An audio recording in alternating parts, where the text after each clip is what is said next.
एक चैप्टर की थियरी बड़ी ज्यादा इंपॉर्टेंट है। एक कंपनी वाइंड अप हो रहे हैं।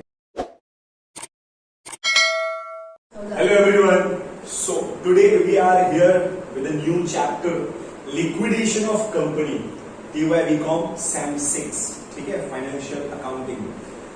आपने ना बचपन में, कॉमर्स के बचपन में कई सारे ऐसे चैप्टर्स किए हुए हैं जिसमें आपने सारे असेट्स बेचे और पार्टनर्स को या सोल प्रोप्राइटर जो भी रहा होगा, कंपनी के ओनर्स को पैसे दे दिए, मतलब winding up. Here you are going to do the same activity where you will wind up the company, and whatever amount you receive after selling all the assets, you will distribute the assets, you will distribute the money in such a manner that everyone should get their money whatever they have invested. Sir explanation में भी आपको theoretical लगे ज्यादा, but ये chapter की theory बड़ी ज्यादा important है। That's why I have given you some notes also. एक एग्जांपल से समझाता हूं। एक कंपनी वाइंड अप हो रहे हैं, ठीक है। अब उस कंपनी में there are many people those who have invested their money, तो वो सब आके ओनर का गला दबा के मार डालेंगे उसको कि भाई तू कंपनी बंद कर रहा है, पहले मेरे को मेरा पैसा दे। समझ आ रही है बात? तो इन दिस सिचुएशन ना ओनर खतरे में, तो वो क्या करेगा पता है? कोर्ट जाएगा, कोर्ट में एक एप्लीकेशन डालेगा that I want to wind up the company. अच्छा, what's the reason behind winding up? There may be several causes of winding up. Say for an example, company has conducted any fraudulent activity, or maybe company's assets are less than the company's liability. There may be several reasons. We are not going to get in detail about the reasons of winding up, क्योंकि वो theoretical part होगा, हम लोग directly accounting part पे आते हैं।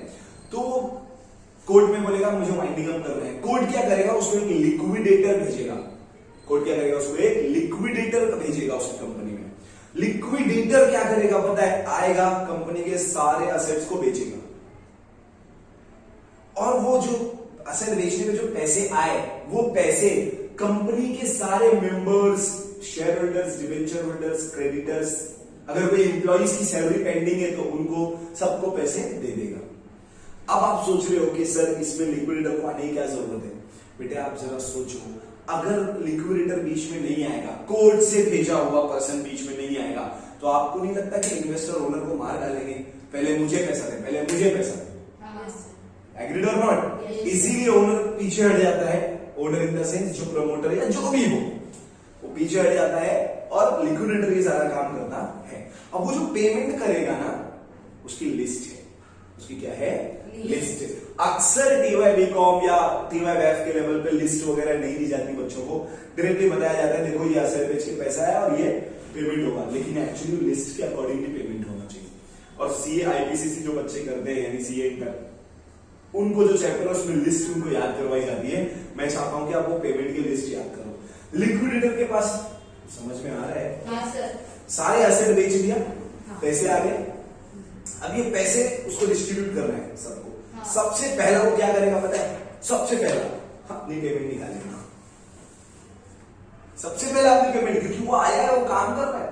हाँ। उसने असेट बेचा, असेट बेचने के लिए ऑप्शन किया होगा, नीलामी करा होगा, बहुत कुछ, तो सबसे पहला वो खुद की पेमेंट निकालेगा। तो पेमेंट की लिस्ट में मैं आपके लिए लिख देता हूं पेमेंट लिस्ट। पेमेंट की लिस्ट में सबसे पहला लिक्विडेटर्स रेम्युनरेशन देगा, अपनी सैलरी निकाल लेगा, राइट और not? Yes sir. Next liquidation expenses निकालेगा। अरे यार, हो सकता है उसने कुछ एक्सपेंसेस इंकर्ड किए हो, है ना, ऑक्शन किया हो, एजेंट्स अपॉइंट किया हो बेचने के लिए, एजेंट्स को कमीशन दिया हो, there may be many different kinds of expenses he incurred in selling of all the assets of organization. फिर कुछ लीगल एक्सपेंसेस हो सकते हैं कंपनी के ऊपर, वो पे करेगा।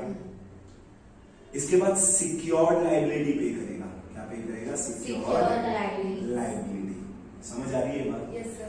आफ्टर दैट प्रेफरेंशियल लायबिलिटीज पे कर देगा। क्या पे कर देगा? Preferential liabilities. Sir preferential liabilities क्या होती है? बात करूंगा इसके बारे में। किसी एम्प्लॉय की सैलरी पेंडिंग है ना, कुछ आपके ऑर्गेनाइजेशन में एक चाय वाला है, पिछले 3 महीने से चाय ले रहा है, आपके ऑर्गेनाइजेशन में more than 100 of worker are working, so उन सबको मॉर्निंग इवनिंग एक बार चाय देता है। आपने 1 महीना हो गया उसको पेमेंट नहीं किया, आपने बोला अरे बाबा अगले महीने तुम्हें ले लेना, फिर नेक्स्ट मंथ आ गया आपने पेमेंट नहीं किया, आपने बोला नेक्स्ट मंथ में ले लेना, अभी 3 महीने का उसका बिल बन गया है। अंडरस्टैंड? तो गवर्नमेंट क्या बोलेगा, बाबा इसको पेमेंट पहले दो क्योंकि आपकी पेमेंट पे इसका घर चल रहा है। समझ लो। इसके बाद हम लोग पेमेंट करेंगे अपना डिबेंचर्स को। किसको पेमेंट करेंगे? डिबेंचर्स को। ठीक है, डिबेंचर्स को। एंड देन पेमेंट होगी अनसिक्योर्ड लोन की। किसकी पेमेंट होगी? अनसिक्योर्ड लोन की, यानी unsecured liabilities. Then you will pay to the preference share holders. Preference share holder को उनका पैसा आप पे कर दोगे, जो भी उन्होंने इन्वेस्टमेंट किया है आप पे करोगे, लिक्विडेटर पे करेगा, और उसके बाद जो भी पैसा बचा वो इक्विटी शेयर होल्डर्स को पे कर देगा। सिंपल। सर देखो ये टोटल 9 होने चाहिए। 1 2 है ना, 3 4 5 6 7 8 9। लिस्ट याद रखो, ये पेमेंट ऐसे ही जानी चाहिए। पहले लिक्विडेटर अपने रेगुलेशन ले लेगा, लिक्विडेशन एक्सपेंस करेगा, लीगल एक्सपेंस करेगा, unsecured liability, preferential liability, debenture, unsecured loan, preferential holder के पैसे देगा, इक्विटी शेयर होल्डर के पैसे देगा। अब ये जब वो करेगा तो आप सिंपल समझो ना, करना क्या है आपको। सर इसकी कॉलम सिंपल कितनी आसान बनेगी? सी सबसे पहले आप यहाँ बना दोगे रिसिप्ट का कॉलम। सर रिसिप्ट का कॉलम क्यों? सर आपने असेट बेचे ना, तो पैसे आए आपके पास, यहाँ पे पूरे पैसे आ जाएंगे। एंड देन ये पैसे को क्या करोगे आप? पेमेंट कर दोगे। यस और नो? तो ये पेमेंट की कॉलम बन जाएगी, है ना। और इसी को हम लोग बोलेंगे liquidators final statement of account. Liquidator final statement of account. Is that okay to everyone?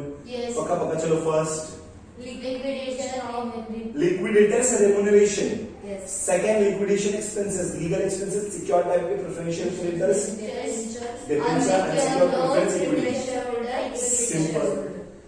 यहां पर एक पॉइंट नोट करना, मैं नोट में लिखवाता हूं आपको, नोट में लिखवाता हूं क्योंकि आप इसको नोट करना। Loss to all equity share holder, loss to all equity share holder must be equal, must be equal. इसी लॉस के ऊपर आपको मार्क्स मिल जाएंगे। आपको पता है ये सबका मार्क्स मुश्किल से 4 होगा और इसका अकेले का मार्क्स 4 मार्क्स होगा। अंडरस्टैंड?